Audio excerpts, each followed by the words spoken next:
Inland Sports.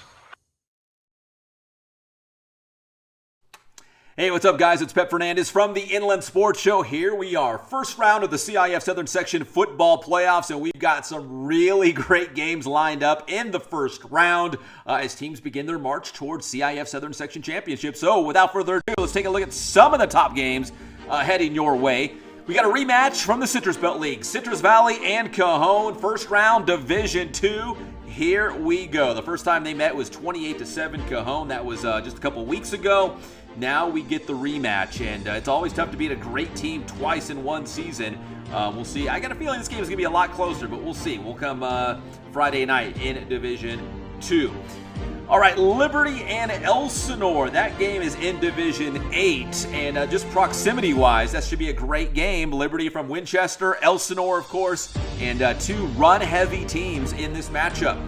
Rubidoux taking on A.B. Miller from the Mountain Valley League, kind of like Citrus Valley and Cajon. This is a rematch from league play just a couple of weeks ago. Rubidoux won the first game 23-19, but the Rebels and the Falcons going head-to-head in the first round once again. And that one is, where is that? It is Division, is it 9? Let me find it. I just had it right here. So anyways, they are, Division 13. Sorry, Division 13 for Rubidoux and A.B. Miller. Now, let's jump all the way up to Division 4, and that's where we find Orange Vista. Now, Orange Vista, I feel bad because they were 9-1 overall, Ivy League champions, and what do they get rewarded with? It's a road game and going on the road to a tough Cathedral team, a Cathedral team that's always been pretty good in the last couple of years. So, tough break for Orange Vista. But the good news is, the Coyotes are really, really good. So if anybody's up for the challenge, it would be them going on the road to Cathedral. We got JW North and Vista Del Lago in another all-local game in Division 8. Liberty and Elsinore's Division 8. So is JW North and VDL. Two local teams going head-to-head. Fontana, the Steelers are back in the playoffs for the first time since 2005. They will open up the Division 14 playoffs against Savannah.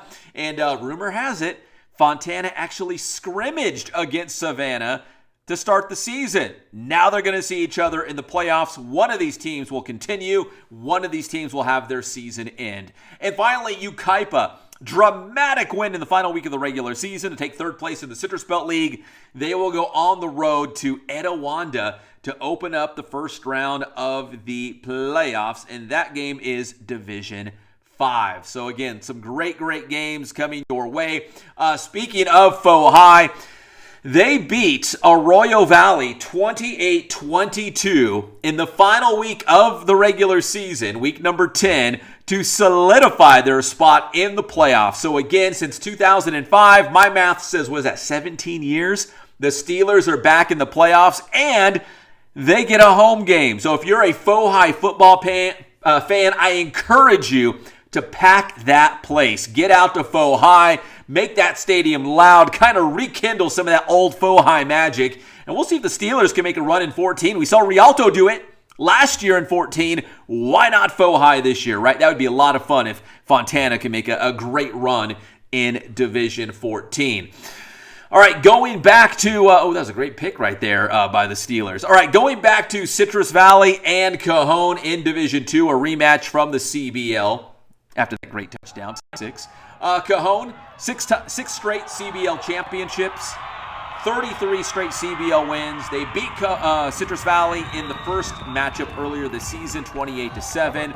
And remember, Cajon's only loss this year was a 1-point loss against Williams Field from Arizona. Other than that, they've been unblemished all season long.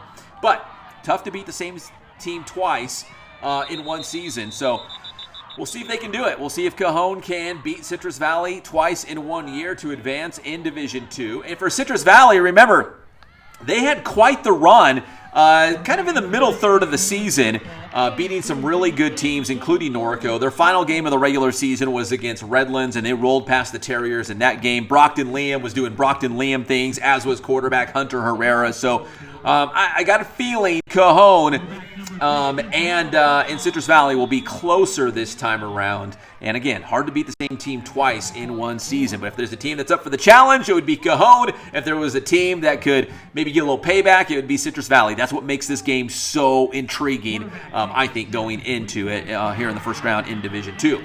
And Liberty getting Elsinore. Liberty, the second-place team out of the Mountain Pass, taking second place, beating Tockwitz by 1 by blocking this field goal attempt. Wow, to seal the deal and get that 1-point win. So we had a lot of drama in the final week of the regular season to wrap up league play. But now we're talking playoffs. Yeah, playoffs. Yeah, here we are, guys. It's going to be a lot of fun. We got some great local teams in action, including some really good first-round games. I mean, some all-local games, some teams that are playing each other that feel probably more like a CIF championship game, actually. Harupa Hills against Aquinas is just brutal. That's our Ken Sporting Goods must-see game this week. So again, keep it tuned to Inland Sports. More on the playoffs this week on the Inland Sports Show. If you're watching this video, give it a like, subscribe to the Inland Sports YouTube channel. We'd really appreciate that. We also have a thanks button on each of our videos if you'd like to financially support what we do to cover inland sports here in the Inland Sports coverage area, whether it's football or anything else. We'd really appreciate that as well. I'm Pep Fernandez, and we will see you next time.